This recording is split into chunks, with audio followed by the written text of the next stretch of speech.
ഒരിടവേളയ്ക്ക് ശേഷം വീണ്ടും ഞാൻ വർക്കിന് ഇറങ്ങി തുടങ്ങി കേട്ടോ. നമ്മുടെ നെക്സ്റ്റ് സ്റ്റോപ്പിൽ, അതായത് തൊട്ടടുത്ത് തന്നെയാണ് വർക്ക് കിട്ടിയിട്ടുണ്ടായിരുന്നത്. ഭയങ്കര റിലാക്സ് ചെയ്ത് ടെൻഷൻ ഇല്ലാതെ ഒരു 2:30-3 മണിയൊക്കെ ആ സമയത്താണ് ഞാൻ ഇറങ്ങിയത് കേട്ടോ. അപ്പോൾ മിനിമൽ ലുക്ക് പറഞ്ഞത് കൊണ്ട് തന്നെ കുറച്ച് പ്രൊഡക്റ്റൊക്കെ ഉണ്ടായിരുന്നുള്ളൂ. 2 ബാഗിലാക്കി, ട്രോളി ഒഴിവാക്കിക്കൊണ്ട് ബാഗിലാക്കി ഞാൻ ഒറ്റയ്ക്ക് അങ്ങ് ചെല്ലാമെന്ന് കരുതി. ദേ നമ്മുടെ ബ്രൈഡിൻ്റെ വീട്ടിലെത്തിയിട്ടുണ്ട്. ഇതാണ് ബ്രൈഡിൻ്റെ വീട്. നമ്മുടെ ബ്രൈഡും എത്തിയിട്ടുണ്ട്. ഇതാണ് ബ്രൈഡ്. പുള്ളിക്കാരിയുടെ സജഷനും കാര്യങ്ങളും ഒക്കെ പറഞ്ഞു. അങ്ങനെ പുള്ളിക്കാരി പറഞ്ഞതനുസരിച്ച് ഒരു നോ മേക്കപ്പ് ലുക്ക് ഞാൻ ക്രിയേറ്റ് ചെയ്ത് കൊടുത്തു. ഐ മാത്രം ഹൈലൈറ്റ് ചെയ്താൽ മതി എന്ന് പറഞ്ഞിട്ടുണ്ടായിരുന്നു കേട്ടോ. അങ്ങനെ ഇതേ പുള്ളിക്കാരി പറഞ്ഞ ഫൈനൽ ലുക്ക് എത്തിയിട്ടുണ്ട്. പുള്ളിക്കാരിയുടെ മേക്കപ്പ് എല്ലാം കഴിഞ്ഞിട്ട് നമ്മളിതേ തിരിച്ച് വരാനായിട്ട് എല്ലാം കെട്ടിപ്പറക്കി ഇറങ്ങിയിട്ടുണ്ട്.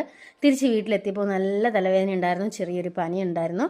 നേരെ കിച്ചണിലോട്ട് ചെന്ന് ഒരു ചായ ഇട്ട് കുടിച്ചു. വർക്ക് ഹാപ്പി ആയിട്ട് തീർത്ത ഒരു സാറ്റിസ്ഫാക്ഷൻ എന്ന് പറയത്തില്ലേ, ആ ഒരു ലെവലിൽ ഇങ്ങനെ നല്ല റിലാക്സ് ആയിട്ടൊരു ചായ കുടിച്ചു.